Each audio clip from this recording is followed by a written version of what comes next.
Praise the lord. ఈరోజు దేవుని వాగ్దానము యోబు గ్రంథము 42వ అధ్యాయం 2వ వచనం. నీవు సమస్త క్రియలను చేయగలవనియు నీవు ఉద్దేశించినది ఏదియు నిఫలము కానేరదనియు నేనిప్పుడు తెలుసుకుంటుని. ప్రియ సహోదర సహోదరులారా, ఇక్కడ చూసినట్లయితే యోబు భక్తుడు, యోబు గారు ఇక్కడ చూస్తూ ఉన్నాం. యోబు ధనవంతుడే, అయితే యోబుకి సమస్తము కోల్పోయిన స్థితిలో ఉన్నప్పుడు ప్రభువుని ఎలాగూ విశ్వసించాడో అని మనం తెలుసుకోగలం. అయితే యోబు ఎంతగా విశ్వాసము కలిగి దేవునిలో ఉన్నారో అందుకు యోబుని నూరంతల ఆశీర్వాదాన్ని యోబునకు దేవుడు ఇచ్చి ఉన్నాడని మనం బైబిల్ గ్రంథంలో తెలుసుకోవచ్చు.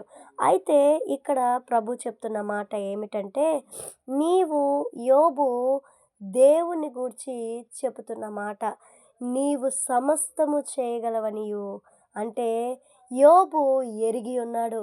ఏమి ఎరిగి ఉన్నాడంటే ఆయన సమస్తము చేయగలవాడని ఎరిగి ఉన్నారు. అలాగే ఉద్దేశాన్ని, ఆయన మన పట్ల ఒక గొప్ప ఉద్దేశం కలిగి ఉన్నాడని యోబు ఎరిగి ఉన్నాడు.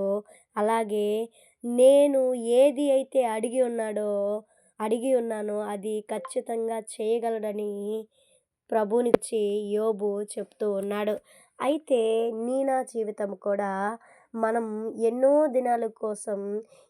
దినాలు ప్రభుని అడిగి ఉన్నాం. రోజు ప్రభుని అడుగుతూ ఉన్నాం, ప్రభువా నాకు ఇది కావాలి, ఇది అవసరం, నాకు ఉత్తరం ఇవ్వండి అని ప్రభుని మనం ఎప్పుడైతే అడిగి ఉన్నామో ప్రభు ఇక్కడ మనకు చెప్తున్న మాట ఏంటంటే, ఉద్దేశించినది ఏది నిఫలము కానేరదు.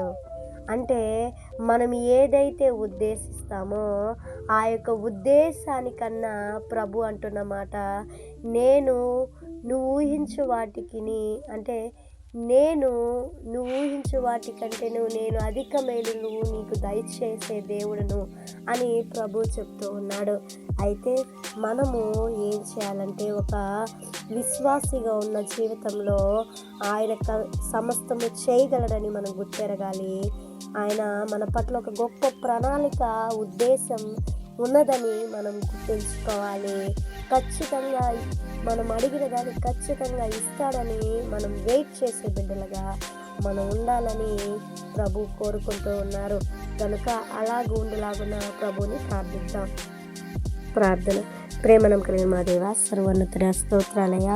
ఈ వాగ్దానాన్ని అనుగ్రహించిన దేవా నీకు స్తోత్రాలు. వాగ్దానుసారంగా మా జీవితాలను మేము నీకు ఇష్టమైన రీతిలో, నీకు నమ్మకమైన రీతిలో మేము మలుచుకునే కృపనివ్వండి. ఈ వాగ్దానాన్ని ఆశీర్వదించండి. అనేకులు చూసి నీ వైపుకు తిరిగే బిడ్డలుగా చేయండి. నీ రాజ్య వ్యాప్తికి వాడబడిలాగున దయచేయమని వేడుకుంటూ నజరేయుడైన యేసు క్రీస్తు నామమున ప్రార్థిస్తున్నాను తండ్రి. ఆమేన్.